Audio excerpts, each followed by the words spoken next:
Twitter जिस तरह वो पाकिस्तान को ही 5th जनरेशन वार का निशाना बना रहे हैं, उन्होंने एमन अल जवाहिरी पे ऐसे ऐसे डैमेज किया है अपने मुल्क को। उन्होंने ट्वीटों पे और मीडिया पे ये कहा है कि पाकिस्तान की लैंड इस्तेमाल की गई। उन्होंने ऐसे ऐसे अल्फाज इस्तेमाल किए स्पेकुलेशन के शायद बाजवा साहब ने बेचा है इन चीजों को या हमारी आर्मी ने इन चीजों को बेचा है। ऐसे ऐसे उन्होंने क्वेश्चन क्रिएट किए हैं जो कि बड़े डैमेजिंग मेरे लिए। आई वाज सरप्राइज्ड कि ये दोस्तों, मैं महेंद्र शर्मा स्वागत करता हूं वन वर्ल्ड हिंदी में आपका। उम्मीद करता हूं आप खुश और स्वस्थ है। दोस्तों आइए दिखाते हैं पाक मीडिया की एक और लेटेस्ट डिबेट, जिसमें कैसे डिस्कशन किया जा रहा है कि अब कैसे पूरे विश्व में जो भी आज का सिनेरियो चल रहा है उसमें कहीं न कहीं सबसे पहले क्वेश्चन ये उठ रहा है कि अमेरिका ने जो अल कायदा के जो मुख्य आरोपी पे जो लीडर है उस पर जो हमला किया था उसको कैसे बाजवा ने डील किया और कैसे अमेरिका को रास्ते दिए हैं। और आज पाकिस्तान में जो ट्रेंड चल रहा है वो सिर्फ यही चल रहा है कि पाकिस्तान के जो हवाई अड्डे थे वो बाजवा ने बेच दिए थे अमेरिका को अल जवाहिरी पे हमला करने के लिए। तो दूसरी तरफ कैसे अमेरिका, चाइना और भारत की कसम श्रीलंका को लेके चल रही है और कैसे पाकिस्तानियों को अब डिस्कशन करने का मौका मिल गया है कि श्रीलंका के साथ तो कोई ना कोई देश खड़ा हो जाएगा, जबकि हमारी स्थिति ऐसी है कि हम किसी भी स्टैंड की ओर खड़े दिखाई नहीं दे रहे हैं। तो कहीं ना कहीं आज पूरा पाकिस्तान ऐसी स्थिति से गुजर रहा है कि पाकिस्तान में खाने पीने को दाने नहीं है, लेकिन फोन चला के सोशल मीडिया पे कैसे ट्रेंड चला, झूठे हम ट्रेंड चला देते हैं। और इमरान खान का इसमें सबसे बड़ा रोल है, जो साजिद तरार और आलिया शाह ने बहुत ही जबरदस्त विश्लेषण करके बताया। तो दोस्तों देखिए डिबेट और कमेंट में अपनी प्रतिक्रिया जरूर दें। लास्ट में आपसे रिक्वेस्ट करूंगा, चैनल पे नए हैं तो चैनल को सबसे पहले सब्सक्राइब करें, लाइक शेयर कमेंट जरूर करें। दोस्तों जय हिंद, वंदे मातरम, भारत माता की जय। किस तरह लसबेला के शहीदों को इन्होंने निशाना बनाया और उसके ऊपर मैं इससे भी ज्यादा एहतजाज करूंगा कि हमारे अलवी साहब जो हमारे चीफ ऑफ आर्मी के जो हेड है, उन्होंने उनके जनाजे में शिरकत ना करके उस पर अपनी मोहर लगा दी कि this is how the mindset of PTI is. और उसका एक्सक्यूज ये था कि उन्हें जो वो मीडिया ट्रेंड चल रहे थे उस पर उनको इंफॉर्मेशन गलत दी गई। तो भाई आप मुझे ये बताएं, आप सदर पाकिस्तान के हैं या पीटीआई के सदर हैं आप?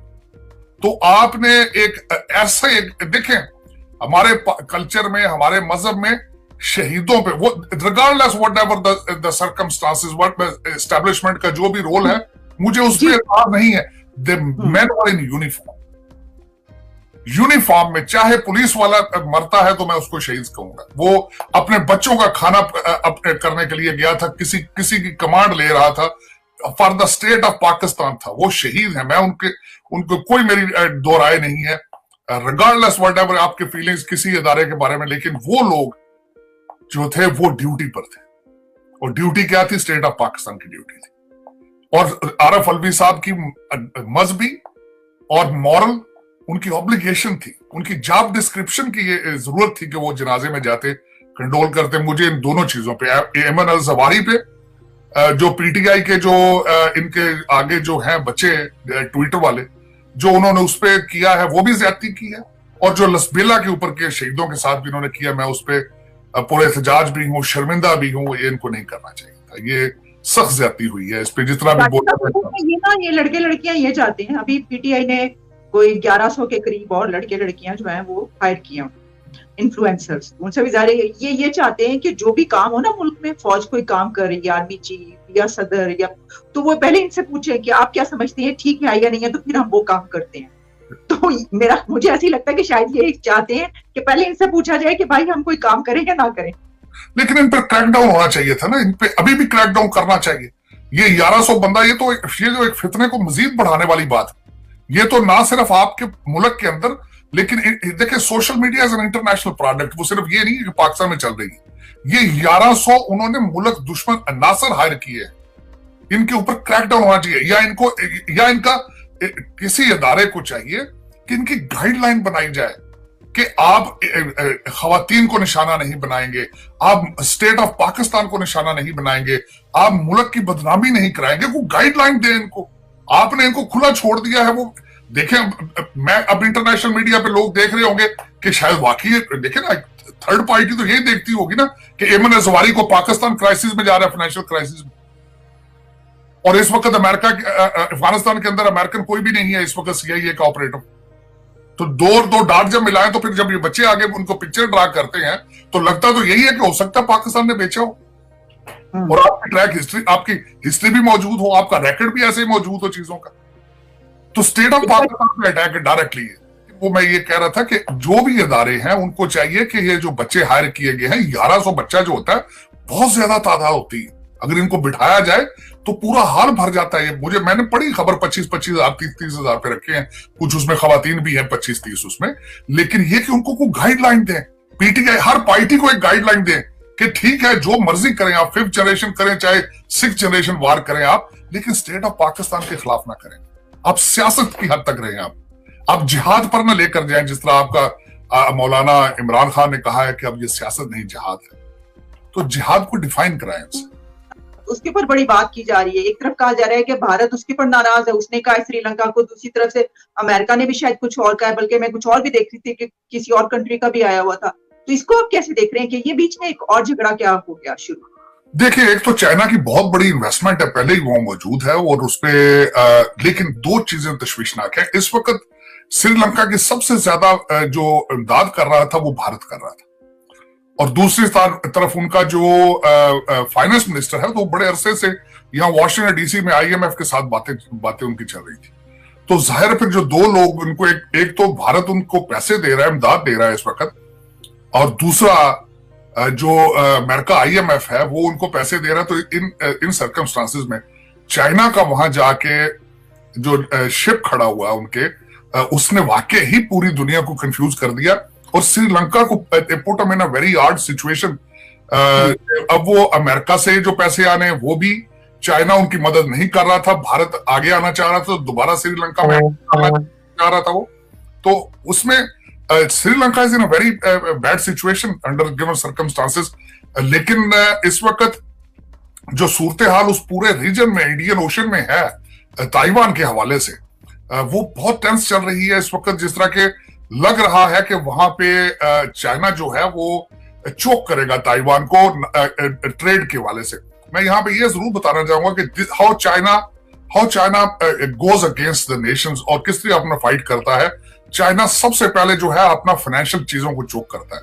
इन्होंने 100 से ज्यादा आइटम जो थे ताइवान से जो चाइना में जाते थे, इंपोर्ट होते थे, सब्जियां और फ्रूट वगैरह और दूसरी चीजें, उन्होंने उन पर पाबंदी लगा दी। और दूसरा जो उनकी पोर्ट्स हैं, उनके अंदर जो कुछ भी सामान जा रहा था ट्रेड का, उसको भी बंद कर दिया। जिस तरह मैंने आपको पहले अर्ज किया कि 70 से ज्यादा इंटरनेशनल फ्लाइटें कल एक दिन के अंदर कैंसिल हुई हैं, क्योंकि वहां पे एयर स्पेस जो है वो आपके एयर ट्रैफिक के लिए सेफ नहीं है।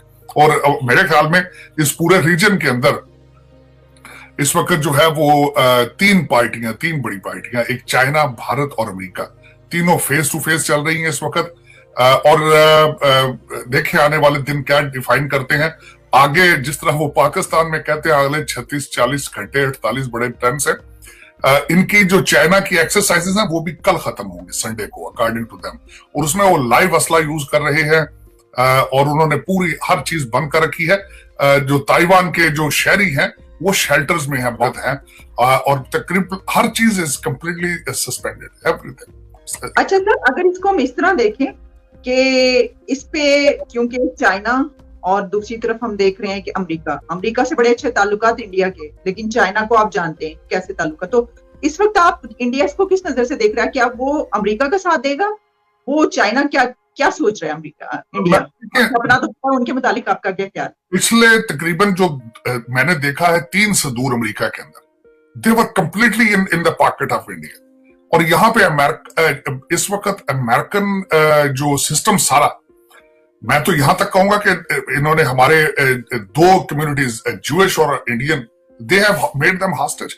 हॉस्टेज से मुराद ये है उनकी, देखें पॉलिसी रिलेटेड अपॉइंटमेंट्स देखें, यहाँ पे हर फॉर्च्यून 500 कंपनी का CEO देखें, तो वो तो पूरे नर्व सिस्टम पे, जिस तरह ज्यूज आके उन्होंने हर चीज, फाइनेंशियल वॉल स्ट्रीट और हर चीज पे कब्जा किया था, ऑलमोस्ट भारत भी इसी तरह ही है।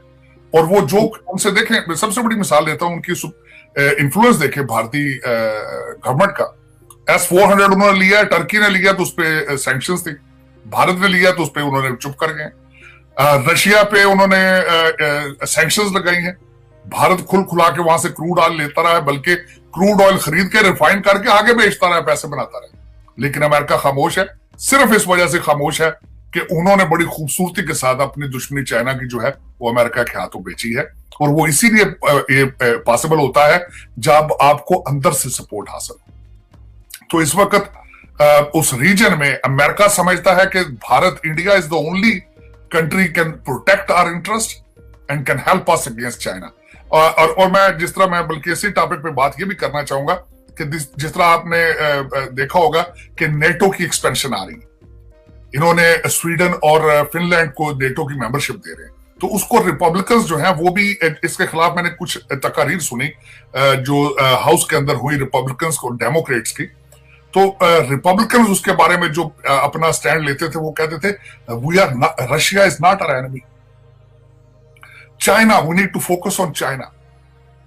रिपब्लिकन ये कहते थे क्योंकि एक्सपेंशन जो फिनलैंड और स्वीडन की नेटो की है दैट इज अगेंस्ट रशिया।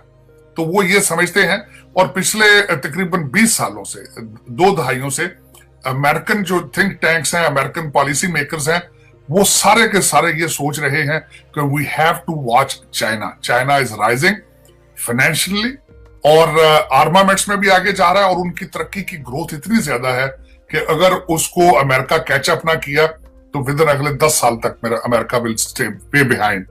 लेकिन उसमें ये मैं बताना चाहूंगा कि उसमें गलतियां अमेरिका की अपनी है माजी की। एक तो ये चाइना को चीजें अपने इंटेलेक्चुअल प्रॉपर्टी थेफ्ट को रोक ना सके, अपने ब्रांड्स को बचा ना सके, और यहां से इस वक्त 2 किस्म के लोग हमारे अगर देखा जाए तो आईवी लीग स्कूल्स में, MIT में और हर जगह पे देखा जाए तो 2 किस्म के बच्चे होते हैं, या चाइनीज बैठे होते हैं या भारतीय इंडियन होते हैं, वहां पे व्हाइट्स भी नहीं। तो वो होता यह है कि वहां से पढ़ते हैं, टेक्नोलॉजी तालीम लेकर वापस चले जाते हैं। तो ये 2 मेजर चीजें हैं। अमेरिकन पिछला प्रेसिडेंट जो था डोनाल्ड ट्रंप, ही रियलाइज कि we are behind in innovation. हमारी सबसे बड़ी सुप्रीमेसी दुनिया में इनोवेशन की थी, चाहे वो मेडिसिन में हो, चाहे स्पेस में हो, चाहे आर्मामेंट्स में हो, और उस पर हमें फोकस करना चाहिए। अमेरिकन बच्चे मैथ में बहुत पीछे रह चुके थे, ही रियलाइज्ड इट, और उन्होंने चाइना को he stood up against him with heavy tariffs and सारा कुछ। लेकिन इतना आसान नहीं है। चाइना हैज डीप पॉकेट्स और हर चीज को वो यहां भी इन्फ्लुएंस अपना कर लेते हैं, लेकिन मेरे ख्याल में उस रीजन में ज्यादती है। और मैं हमेशा, अब तो खैर इट्स टू लेट नाउ, मैं वाहिद एक पाकिस्तानी हूं, मैं समझता हूं वाशिंगटन DC में मुसलसल पाकिस्तान को वार्न करता रहा हूं कि प्लीज कोशिश करें नेशनलिज्म के हवाले से। मैं अपने यहाँ पे पाकिस्तानी डायस्पोरा की मिन्नतें करता रहा हूं कि PTI, पीपल्स पार्टी और नून लीग के पीछे जाने की बजाय अगर अमेरिका में हो तो रिपब्लिकन और डेमोक्रेट पार्टी की तरफ जाने की कोशिश की जाए।